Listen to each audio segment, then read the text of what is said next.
Quand une banque vous prête de l'argent pour un projet ou pour quoi que ce soit, cet argent vient forcément de l'épargne ou du compte d'un autre client de cette banque. Bon, si tu penses comme ça aussi, laisse-moi te dire que tu es dans l'erreur. Les banques commerciales créent de la monnaie à partir de rien. Je t'explique. Quand une banque vous prête 20 millions, c'est pas comme si elle avait ces 20 millions dans un compte déposé à quelque part là-bas.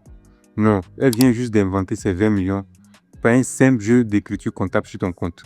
C'est ce qu'on appelle la création monétaire à partir de rien, ou la création monétaire est nihilo. Vous allez peut-être vous demander, bon, si c'est comme ça, pourquoi la banque ne prête pas de l'argent à tout le monde?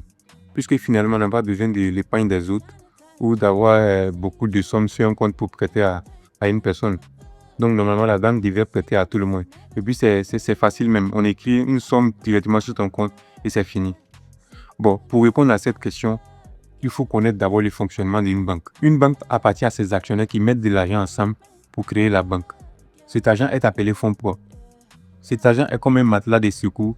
Lorsqu'un emprunteur n'arrive pas à rembourser son prêt, la banque puise dans cet argent.